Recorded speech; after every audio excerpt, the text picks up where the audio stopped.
രാഷ്ട്രീയ ഭിന്നതകളെക്കാൾ വലുതാണ് വിദ്യാർത്ഥികളുടെ ഭാവി. അടിസ്ഥാന സൗകര്യങ്ങൾ മെച്ചപ്പെടുത്തി പൊതുവിദ്യാഭ്യാസത്തിന് പുതിയ കരുത്തു പകരുന്ന PM-ശ്രീ പദ്ധതി കേരളത്തിൽ നടപ്പാക്കണമെന്നാണ് പൊതുസമൂഹത്തിന്റെ ആവശ്യം.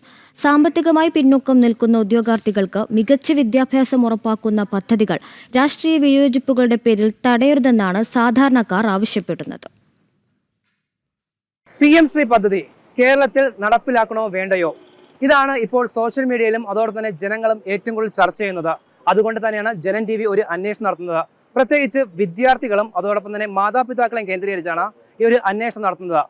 PM-ശ്രീ പദ്ധതി വേണമോ വേണ്ടയോ, എന്താണ് ജനങ്ങൾക്ക് പറയാനുള്ളത്? നമുക്ക് നോക്കാം. നമ്മുടെ കുട്ടികളുടെ പ്രശ്നമല്ലേ, വിദ്യാഭ്യാസം കിട്ടണം, അത് നീട്ടിക്കൊണ്ടുപോകാൻ പറ്റില്ല, സാമ്പത്തികം വേണം, തീർച്ചയായിട്ടും അതിനനുസരിച്ചിട്ടുള്ള കാര്യങ്ങൾ വേണം. അത് തന്നെയാണ് എൻ്റെ അഭിപ്രായം. അത് സ്വീകരിക്കണം. അതല്ല, അത് നല്ല കാര്യമല്ലേ? എനിക്ക് അതിൽ ഇതായിട്ട് തോന്നുന്നില്ല. നല്ല കാര്യമായിട്ടാണ് എനിക്ക് തോന്നുന്നത്. നല്ലതാണ്, നല്ലത് തന്നെ, നല്ലൊരു പദ്ധതി തന്നെ. വാർത്തയിൽ നല്ല രീതിയിൽ കാണിക്കുന്നുണ്ട്. അത് ഇടതുപക്ഷവും കോൺഗ്രസും എതിർക്കിട്ട് ഇപ്പം കൊണ്ടുവരുന്ന നല്ല കാര്യമല്ലേ, കുട്ടികൾക്ക് വേണ്ടിയല്ലേ, നമ്മളെ മക്കളും ഭാവിയിൽ നല്ല കാര്യമല്ലേ. അത് നടപ്പാക്കണമെന്ന് തന്നെ എൻ്റെ അഭിപ്രായം. ഉപകാരപ്പെടും, പിന്നല്ലാതെ. പാവപ്പെട്ട പിള്ളേരെ സഹായിക്കുന്നത് നല്ലതല്ലേ? കാരണം എന്ന് വെച്ചാൽ അവരെ സഹായിക്കാൻ വേറെ ആരും കാണൂലല്ലോ, ഗവൺമെൻറ്റല്ലേ ഉള്ളൂ.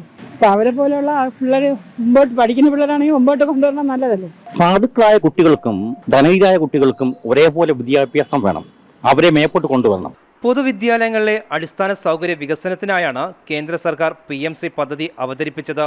പദ്ധതിയുമായി ബന്ധപ്പെട്ട ചർച്ചകൾ നീണ്ടുപോകുമ്പോൾ നഷ്ടം പൊതുവിദ്യാലയങ്ങളിലെ വിദ്യാർത്ഥികൾക്കും സാധാരണക്കാർക്കുമാണ്. ഇത് കേന്ദ്ര സർക്കാർ തരുന്ന പൈസ മേടിച്ച് സ്റ്റേറ്റിൽ നടപ്പാക്കേണ്ട കാര്യങ്ങൾ നടപ്പാക്കണം, എന്നാലേ വിദ്യാഭ്യാസം ഇമ്പ്രൂവ് ചെയ്യത്തുള്ളൂ. ഈ UGCയും AICT ഒക്കെ അങ്ങനെയാണ് ചെയ്തത്.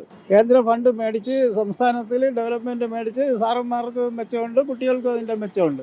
പല ഗവൺമെൻറ് സ്കൂളിലും പല അടിസ്ഥാന സൗകര്യങ്ങളൊന്നുമില്ല. ബാത്റൂമോ ടോയ്ലറ്റോ അല്ലെങ്കിൽ അങ്ങനെ ക്ലാസ് റൂമിനെ ഒടിഞ്ഞ ബെഞ്ച്, ഡെസ്ക്, ഒരു പ്രൊജക്ടറുള്ള ക്ലാസ് റൂമിനെ ചിലപ്പം ആ ഒരു സ്കൂൾ മൊത്തത്തിൽ ഒറ്റ പ്രൊജക്ടർ റൂമൊക്കെ കാണത്തുള്ളൂ. അപ്പം അതൊക്കെ ഇതിലോട്ട് മാറിക്കഴിഞ്ഞാൽ ഇപ്പം എല്ലാ ക്ലാസ്സും സ്മാർട്ട് ക്ലാസ്സുകളാവും, പിള്ളേരായാലും കുറച്ചും കൂടെ ഒന്ന് ഡെവലപ്പ് ആവും. ഇത് വന്നു കഴിഞ്ഞാൽ ഇപ്പം പൂറായിട്ടുള്ളവർക്കും ആ പിള്ളേരുടെ അവർക്ക് എക്സ്പെക്ടേഷൻ കാണുമല്ലോ, വലിയ സ്കൂളിൽ പഠിക്കണം, നല്ല ഹൈ ലെവലിൽ പഠിക്കണം, ആ ഒരു ഇതിലോട്ട് അവരും മാറുമല്ലോ. PM-ശ്രീ പദ്ധതി വരുന്നതിലൂടെ പഴയകാല സ്കൂളിലെ ഒരു ഇതൊക്കെ മാറുന്നതായിരിക്കും. കുറച്ചും കൂടെ ഹൈ ലെവലിൽ ഹൈടെക് അഡ്വാൻസ്ഡ് സ്മാർട്ട് ക്ലാസ്സിങ്ങും പ്രൊജക്ടേഴ്സും ആ ഒരു ലെവലിലോട്ട് വന്നു കഴിഞ്ഞാൽ കുറച്ചും കൂടെ പഠിക്കാനും പഠിപ്പിക്കാനും ഒരു ആംബിയൻസ് കിട്ടുന്നതായിരിക്കും. PM-ശ്രീ വന്ന കുട്ടികൾക്കൊക്കെ ഇപ്പം സാമ്പത്തികമായിട്ട് താഴ്ന്ന കുട്ടികൾക്കൊക്കെ എന്തായാലും അത് ഉപകാരമായിരിക്കും. ഡെഫിനറ്റ്ലി അത് വരുന്നത് നല്ലൊരു തീരുമാനമാണ്. വിദ്യാർത്ഥി കേന്ദ്രീകൃത പഠനം, അനുഭവാധിഷ്ഠിത പഠനം, നൈപുണ്യ വികസനം, മാതൃഭാഷ, പ്രാദേശിക ഭാഷയ്ക്ക് പ്രാധാന്യം, ഡിജിറ്റൽ വിദ്യാഭ്യാസം, തൊഴിൽ വിദ്യാഭ്യാസം, സമഗ്ര മൂല്യനിർണ്ണയം, ഹരിതവും സുസ്ഥിരവുമായ സ്കൂൾ ക്യാമ്പസുകൾ, ഇവയെല്ലാം PM-ശ്രീ സ്കൂളുകളിൽ മാതൃകാപരമായി നടപ്പാക്കാനാണ്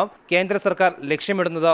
അനുകൂലിക്കുന്നുണ്ട്. അത് സ്റ്റുഡൻസിന് ഉപകാരപ്പെടുന്ന ഒരു വിഷയമായിട്ട് തോന്നിയിട്ടുണ്ട്. അപ്പം അത് ഒരു നല്ല പദ്ധതിയായിട്ട് തോന്നിയിട്ടുണ്ട്. നല്ല അഭിപ്രായമാണ്. ഗവൺമെൻറ് സ്കൂളൊക്കെ മെച്ചപ്പെട്ട് വരട്ടെ, കൂടുതൽ കുട്ടികൾ ചേരട്ടെ, നല്ല അഭിപ്രായമാണ്. PM-ശ്രീ പദ്ധതി വളരെ നല്ലതാണ്. കാരണം ഈ ഗവൺമെൻറ് സ്കൂളിൽ പഠിക്കുന്ന വിദ്യാർത്ഥികൾക്കും അതായത് നല്ല റിച്ച് ആയിട്ടുള്ള കുട്ടികൾ പഠിക്കും പോലത്തെ ഹൈടെക് സൗകര്യങ്ങൾ വേണമെന്ന് അവരും ആഗ്രഹിക്കുന്നുണ്ടായിരിക്കും. പക്ഷെ അതുകൊണ്ട് തന്നെ ഈ പദ്ധതി നല്ലതായിരിക്കും. എഡ്യൂക്കേഷൻ ഇൻഫ്രാസ്ട്രക്ചർ എല്ലാം ഡെവലപ്പ് ആവുന്നുണ്ടെങ്കിൽ PM-ശ്രീ പദ്ധതി നല്ലതാണ്. നമ്മുടെ എഡ്യൂക്കേഷൻ സിസ്റ്റം കുറച്ച് ഒരു ഹൈടെക് ലെവലിലോട്ട് എത്തുകയാണ്, മെച്ചപ്പെടുന്നുണ്ടെങ്കിൽ PM-ശ്രീ പദ്ധതി ഉറപ്പായിട്ടും നല്ലതാണ്. ഇത് ഗുഡ് ഐഡിയ ആണ്. പിന്നോക്കം നിൽക്കുന്ന കുട്ടികൾക്കും ആ ടെക്നോളജീസിനെ പറ്റി അറിയാനും അവരവിടെ ഒരു പൈസ ഒരു വിഷയമായിട്ട് വരുന്നില്ലല്ലോ. ഗുഡ് ഐഡിയ ആണ്. നമുക്കൊരു ഇത് വേണം, ഒരു ഗവൺമെൻറ് സ്കൂളിൽ പഠിക്കുന്ന പിള്ളേർക്കും പ്രൈവറ്റ് സ്കൂളിൽ പഠിക്കുന്ന അതേ നിലവാരത്തിലുള്ള കാര്യങ്ങൾ, അതേ നിലവാരത്തിലുള്ള ലാബ്, അതുപോലുള്ള സൗകര്യങ്ങൾ നമുക്ക് വേണം. അല്ലാതെ അവർ മാത്രം പ്ലേ ഗ്രൗണ്ട് ആയാലും നമ്മൾ പ്ലേ ഗ്രൗണ്ട് തന്നെ ഇപ്പം വൃത്തിയാക്കണമെങ്കിൽ ഞാൻ സ്കൂളിൽ പഠിച്ചിരുന്നത്, അപ്പം പ്ലേ ഗ്രൗണ്ട് വൃത്തിയാക്കണമെങ്കിൽ അതിന് പ്രത്യേക ഫണ്ട്, അതിനു വേണ്ടി ടീച്ചേഴ്സ് കിടന്ന് പറയണത് തന്നെ അവർക്ക് ഇത്ര ഫണ്ട് കിട്ടില്ല, ഇതൊക്കെ നമ്മൾ ചെന്ന് ചോദിക്കും, എന്തുകൊണ്ട് തരില്ല. അപ്പം PM-ശ്രീ പദ്ധതി നല്ലതാണ്. ആ പദ്ധതി കൊണ്ടുവരണം. എല്ലാവരും ഒരേ രീതിയിൽ വരണം. പ്രൈവറ്റ് ആയാലും ഗവൺമെൻറ് ആയാലും എല്ലാം ഒരുപോലെ വരണം. കുറച്ചുകൂടെ പഠിക്കാനൊക്കെ നല്ല ഇതാണ്. സ്മാർട്ട് ക്ലാസ് റൂംസും എല്ലാം ഗവൺമെൻറ്റിലും കൂടെ വരണം. അത് അഭിപ്രായം വരുന്നത് നല്ലതാണ്. എല്ലാവർക്കും ഈക്വൽ എഡ്യൂക്കേഷൻ കിട്ടും. കുറച്ചുകൂടെ പാവപ്പെട്ടവരുടെ മക്കൾക്കും പഠിക്കണം. ഇപ്പം എല്ലാവരും പണക്കാരാവണമെന്നില്ലല്ലോ. അപ്പം എഡ്യൂക്കേഷൻ കൊണ്ടുവന്നാൽ കൂടുതൽ എല്ലാവരും ക്വാളിഫൈ ആവും. നല്ല എഡ്യൂക്കേഷൻ സിസ്റ്റമാണ് കൊണ്ടുവരണം എന്നാണ് ആഗ്രഹം. സാമ്പത്തികമായി പിന്നോക്കം നിൽക്കുന്ന വിദ്യാർത്ഥികൾക്ക് മെച്ചപ്പെട്ട വിദ്യാഭ്യാസവും ആധുനിക പഠന സൗകര്യങ്ങളും ഉറപ്പാക്കാൻ PM ശ്രീ പദ്ധതി വഴിയൊരുക്കും. PM ശ്രീ പദ്ധതി നടപ്പിലാക്കണമെന്നാണ് വിദ്യാർത്ഥികളും അതോടൊപ്പം തന്നെ മാതാപിതാക്കളും വ്യക്തമാക്കുന്നത്. അതിനുള്ള പ്രധാന കാരണമായി അവർ ഉന്നയിക്കുന്നത് സാമ്പത്തികമായി പിന്നോക്കം നിൽക്കുന്നവർക്കും അടിസ്ഥാന വിദ്യാഭ്യാസവും മെച്ചപ്പെട്ട വിദ്യാഭ്യാസം വേണമെന്നാണ്. PM ശ്രീ പദ്ധതി നടപ്പിലാക്കുന്ന പ്രതീക്ഷയോടെ ക്യാമറാമാൻ മനോജ് വട്ടിയൂർക്കാവിനൊപ്പം ദിലീപ് കുറ്റിച്ചൽ.